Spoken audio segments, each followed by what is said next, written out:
Mi nombre es Ricardo Edgar Sánchez Oviedo. Pertenezco a la Escuela Superior de Ingeniería Mecánica y Eléctrica en Zacatenco. Y hoy hablaremos sobre Sócrates. Claro que sí, del famoso "yo solo sé que no sé nada". Y por eso se le considera como el sabio más grande de toda Grecia, porque no sabía nada, y por ello preguntaba a todo aquello que se encontraba, para poder aunar ese conocimiento que él no lo hacía. Pero todo esto lo hacía con la ironía socrática. Con seguridad se puede afirmar el impacto del pensamiento antiguo que tuvo. Llegó hasta el punto de que todos los filósofos anteriores a él fueron llamados presocráticos. Hasta la llegada de Sócrates, el pensamiento estaba dominado por los sofistas. Los sabios dominaban Grecia, pero Sócrates era la modestia personificada, la modestia elevada en su máxima potencia. Fomenta la filosofía, la amistad, la sabiduría, y él era amigo del conocimiento. Por ello llegó a ser el más grande de los pensadores. Ya que Sócrates, al igual que muchos maestros de la antigüedad, no escribió nada, y todo lo que sabemos de él es porque algunos de sus filósofos hablaron de él, lo único que se tiene con certeza es que su discípulo Platón, uno de los más notables, y que se atribuyó algo de su propia idea, y Genofonte, un escritor un poco prosaico, que tal vez no supo entender la doctrina de su maestro, al igual que Aristófanes, un comediante que también habló de él.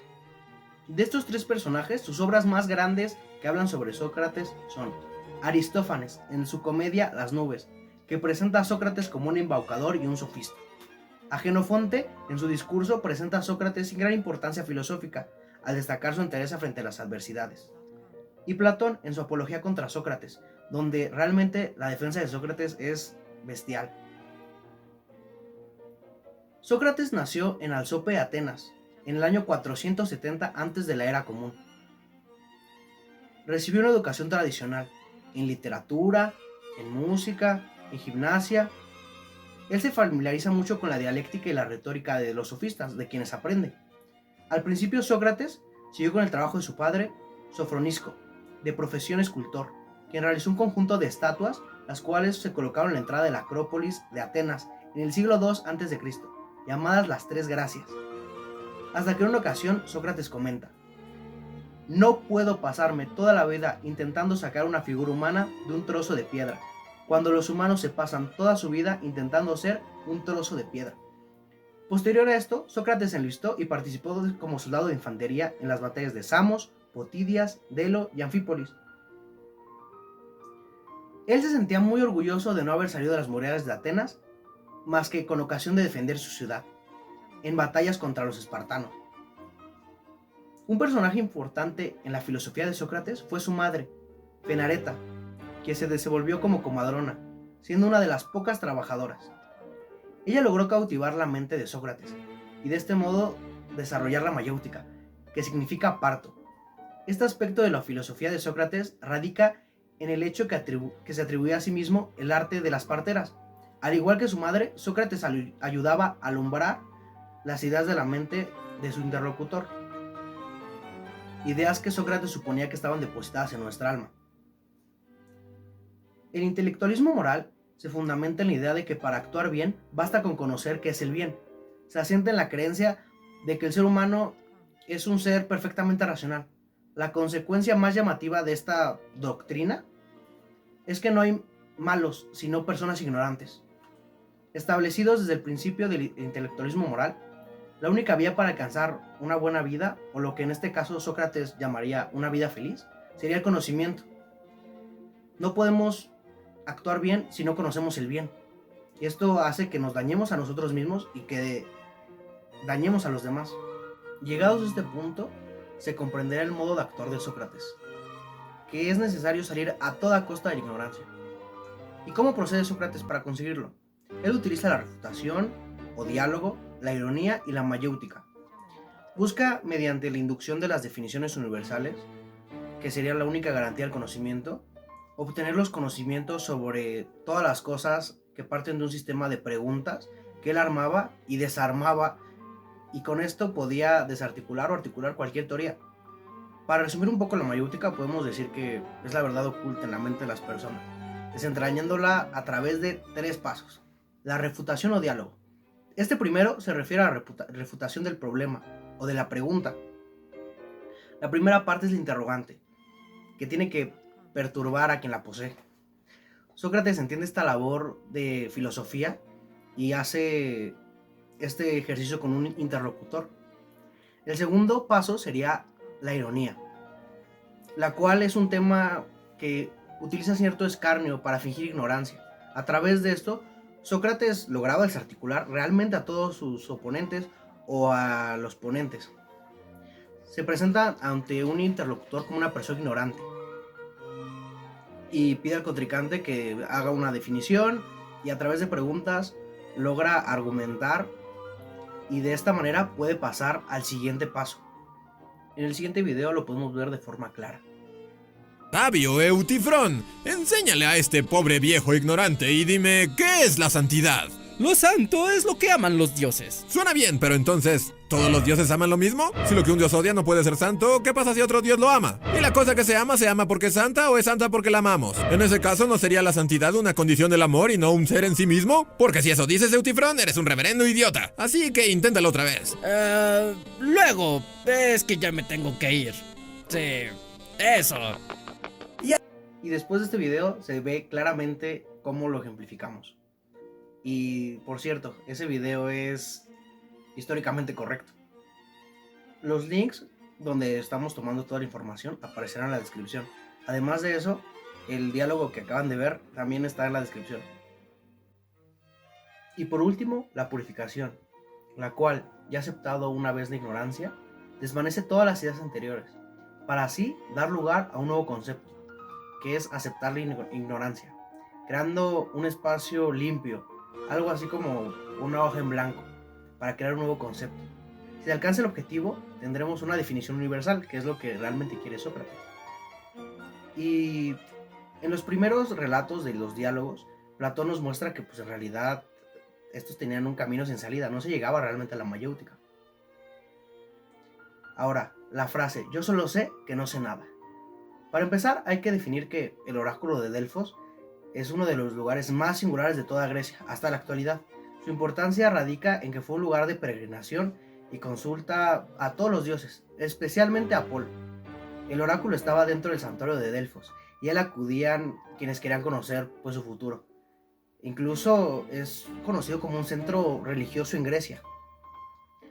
¿Y qué pasó? ¿Por qué se volvió tan relevante? ¿Por qué Sócrates fue el hombre más sabio entre todos? La historia cuenta que Xenofonte fue a consultar un día al oráculo de Delfos y le preguntó que quién era el hombre más sabio de todos. El oráculo pues responde que el hombre más sabio era Sócrates. Cuando regresa Xenofonte le dice a Sócrates que él era el hombre más sabio y Sócrates dice que él no tenía ninguna sabiduría superior pues a los demás hombres. Ante esta situación, Sócrates llega a la conclusión de que las palabras del oráculo tienen un enigma, tienen algo y que solo él podría descifrarlo. A partir de eso, inicia una búsqueda con ciudadanos donde interroga pues, a todos los que son popularmente conocidos o tenidos como sabios. Y su tarea empieza con los políticos, quienes suelen sostener que lo saben todo, ofrecerse para resolver toda clase de problemas. Hasta la actualidad se mantiene. Sócrates interpreta les pregunta sobre la justicia, ellos le dan respuestas erróneas, nadie contesta realmente lo que quiere Sócrates. Después interroga a los poetas, ya que en los poemas vienen cosas profundas y maravillosas de cuestionamientos. Pero Sócrates resulta que nota que los poetas son incapaces de tener razón, porque cuando hablan con sus palabras las expresan, pues son las palabras de las musas. Y no tienen tanto sentido dichos con sus propias voces o las voces que ellos lo enuncian. Y finalmente Sócrates llega a interrogar a los artesanos, que efectivamente pues tienen una habilidad mayor, que saben cosas útiles y dan procedimientos o hacen cosas mayores. Pero Sócrates se da cuenta de que ellos dicen que saben más de otras cosas, pero él les hace ver que pues en realidad no saben nada. Y de ahí surge la grandiosa frase de yo solo sé que no sé nada. O sea, llegado a este punto, Sócrates había resuelto lo que el oráculo le había dicho. Lo que los demás creen saber, pero no tienen conciencia de su ignorancia. Y Sócrates sí tiene conciencia de su ignorancia, es por eso que la frase lo engloba todo. Es exactamente ahí donde reside la sabiduría de Sócrates, en reconocer su ignorancia.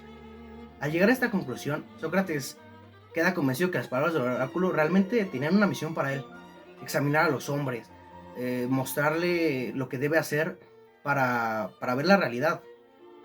Él no sabe nada y tiene que llevarlos a esos límites de la naturaleza humana y librarlos de esa ilusión falsa, de los encuentros tan absortos con los sofistas.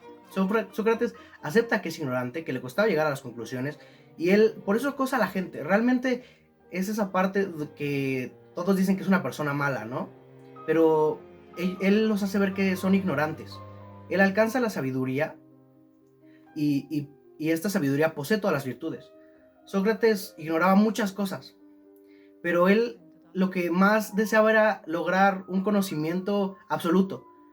Él decía que las personas le tenían a la muerte, le tenían miedo, y él mismo decía que el temor a la muerte no es otra cosa que creerse sabio sin serlo, presumir algo que realmente desconocemos en el fondo. De acuerdo con la apología, el mejoramiento del alma depende del conocimiento de sí mismo. Sin embargo, Sócrates nos dice que el alma solamente advierte lo que es más valioso para el ser humano. En palabras simples, aquellos que no se preocupan por sus almas son aquellos que disfrutan del dinero y de los placeres. El juicio de Sócrates. La muerte de Sócrates tiene algunas contradicciones. Sus demandantes al parecer se quedaron muy cortos en sus declaraciones. Incluso el veneno que ingirió en el momento de su muerte es en sí mismo un misterio. La demanda introducida a Sócrates era impiedad pública respecto a los dioses de Grecia, corrupción de la juventud. En el pasado Sócrates tuvo muchos enemigos. Entre los más significativos es Meritos, que su acusación se basaba en la pena de muerte, ya que corrompió a la juventud y hablaba creando divinidades nuevas bajo el nombre de demonios. Melitos apoyaba en que Sócrates comentó en varias oportunidades que había una voz interna que le indicaba qué hacer. Pero Sócrates en realidad no se consideró ateo porque pues creía en los dioses y se basaba en las declaraciones que hizo el oráculo de Delfos. Todo esto está relatado en la Apología de Sócrates, escrito por Platón, donde divide el juicio en tres partes. La primera parte es la introducción o la acusación, la explicación de por qué se le acusa. Después viene la parte del oráculo de Delfos, la reputación de los cargos y por último la verdad. En la segunda parte encontramos la aceptación y el señalamiento de la pena, donde es condenado a muerte. En la tercera viene la profecía y la visión de su muerte. Aquí les dejo un video de cómo es el juicio. Realmente Sócrates tiene una defensa magistral. Queridos atenienses del jurado, las acusaciones que me hacen son falsas, hechas por un estúpido, y ustedes son igualmente estúpidos por creerlas. Yo fui nombrado por el oráculo como el hombre más sabio, y no lo creo. Por eso busqué gente sabia, pero al cuestionarlo noté que todos eran unos idiotas. Así que no pueden culparme por eso. Además, sepan que si me van a condenar a muerte, el mayor daño se lo están haciendo a ustedes, porque se van a quedar sin mí para que les demuestre que son unos idiotas. ¿Cómo declaran a Sócrates? ¡Culpable y condenado a muerte! La defensa de Sócrates es realmente legendaria. Recordemos sus palabras en Apología. En efecto, voy por todas partes sin hacer otra cosa que intentar persuadirlos, a jóvenes y a viejos, a no ocuparos ni de cuerpo ni de los bienes antes que del alma, ni con tanto afán, a fin de que ésta sea lo mejor posible, diciéndoles: no sale de las riquezas la virtud para los hombres, sino de la virtud las riquezas y todos los otros bienes, tanto los privados como los públicos. Sin duda, se puede percibir el giro tan sutil que da Sócrates a la cuestión. La riqueza no es el bien, porque la riqueza no mejora al alma. Es más bien al contrario. El alma bella realmente estaría adornada de riquezas, aún estando en la más extrema miseria. Un punto de vista que realmente me vuela la cabeza, alejado de toda la óptica convencional. Y además, en una cuestión que afecte solo al individuo. También el bien de la sociedad depende del cuidado del alma. Sócrates tenía claro lo que era, y realmente nunca esperaba más de sí mismo. Y como podrás ver, asumió con responsabilidad la condena a la cual le habían hecho, que para terminar levantó la cabeza y dijo: no debía haber sido enjuiciado, sino que debieron aceptarlo como instructor del conocimiento. Hasta su fin último, realmente fue un rockstar. Cuando termina el juicio, no acabaron con su vida inmediatamente. Ellos decidieron que permaneciera aproximadamente un mes en la cárcel, junto con sus leales seguidores, con los cuales él debatía todas sus ideas. Y esto lo hacía día tras día. Sócrates es considerado como el único filósofo que murió por la filosofía. Cuando Sócrates estaba muriendo, después de haber tomado la cicuta, se encontraba tan a gusto que casi sus discípulos pues no podían creérselo. Y le preguntaron por qué se sentía tan feliz de morir. Realmente uno le preguntó: ¿por qué pareces sentirte tan feliz cuando nosotros lloramos y estamos tristes? A lo que Sócrates respondió: ¿por qué no debería de estar feliz? Conocí lo que es la vida y ahora me gustaría conocer lo que es la muerte. Estoy a las puertas de un gran misterio y estoy emocionado. Voy a empezar un gran viaje por lo desconocido. Simplemente estoy expectante, no lo puedo esperar.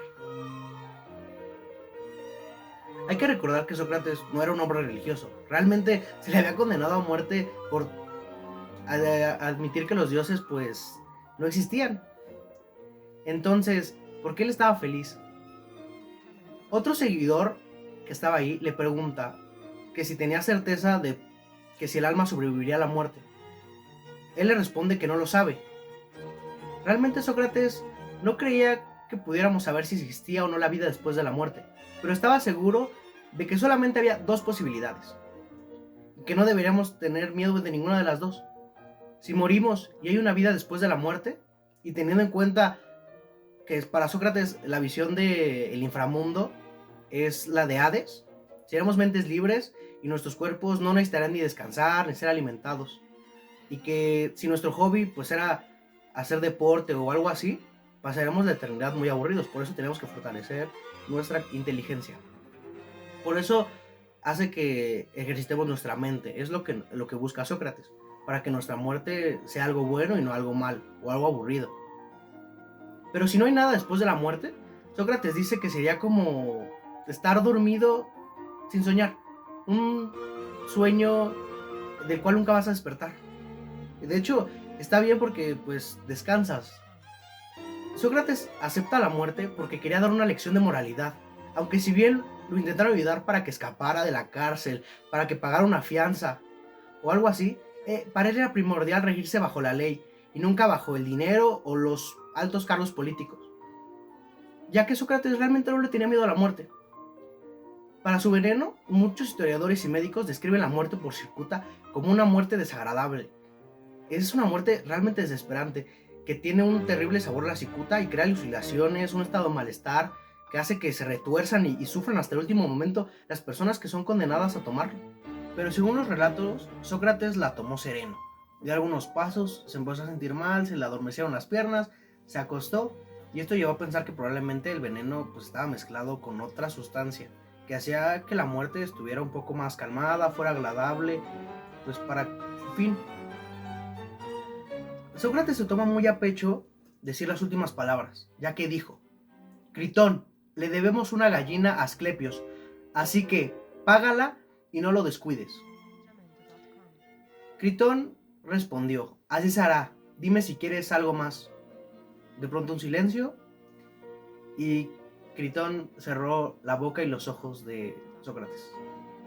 Asclepios era el dios de la medicina y se le daba una gallina en agradecimiento cuando sanaba a un enfermo. Esto significa que la muerte de su cuerpo físico era solamente un nacimiento de su alma al más allá. Realmente se toma muy en serio sus últimas palabras Sócrates. Tras la muerte de Sócrates se crea un fuerte enfrentamiento entre detractores y defensores, lo que culmina en una creación de un género literario llamado la apología socrática. A mi parecer, le tenemos miedo a que las personas se vayan, a que las personas que queremos nos hayan dejado atrás. Sabemos que la muerte va a pasar y lo vemos como un punto importante en nuestro ciclo de vida, pero es curioso cómo lo celebramos como algo malo. es inevitable final que vamos a tener. Pero de todas maneras nuestros cumpleaños, todo lo que celebramos nos acerca un poco más a la muerte. ¿Y qué pasa cuando una persona cercana fallece? Realmente nos duele que ya no está ahí para nosotros. Reprochamos esos dolores que tenemos y que les reprochamos que avanzaron este último ciclo sin nosotros. Es hacer este fin simplemente egoísta. Tal vez el mayor miedo para nosotros no sea la muerte, sino el olvido, y que nos olviden las personas que nosotros queramos. La vida de Sócrates dejó un fuerte legado en la humanidad. Podemos decir que aunque él no escribió nada, tanto su vida como su muerte son suficientes para enseñarnos sobre el amor en el banquete de Platón, el conocimiento de las cosas, la justicia y el desapego. Es un increíble filósofo, marca un antes y un después.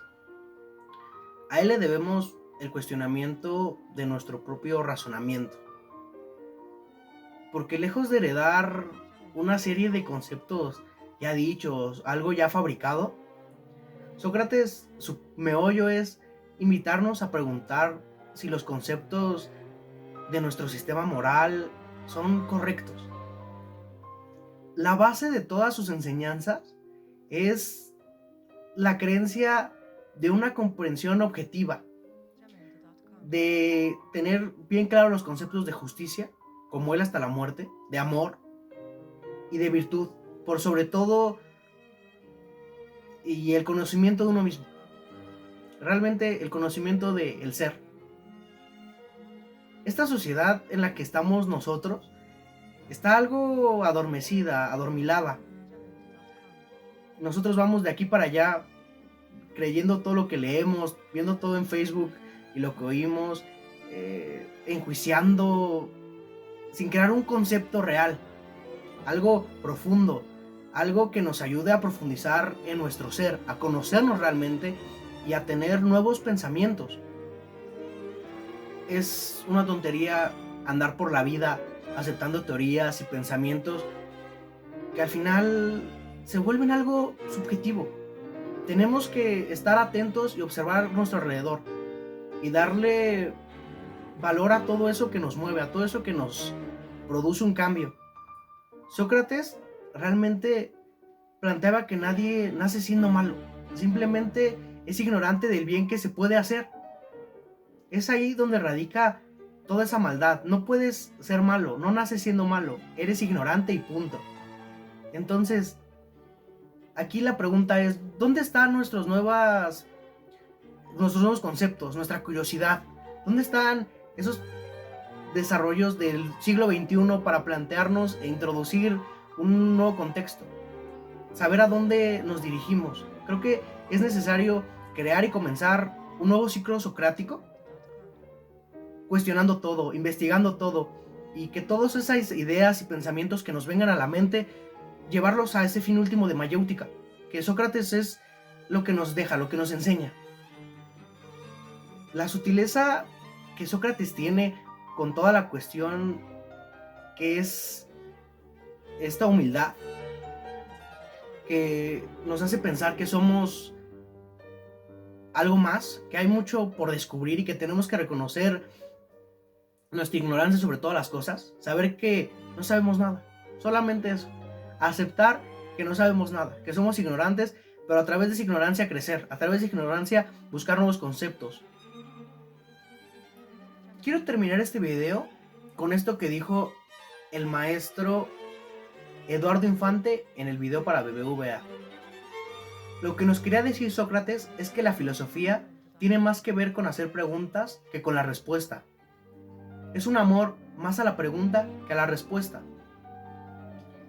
Quizás porque la filosofía siempre ha sido eso, ha sido derribar muros con preguntas, derribar los muros mentales, nuestros prejuicios, nuestros dogmas, a base de preguntas, porque era justamente lo que hacía Sócrates.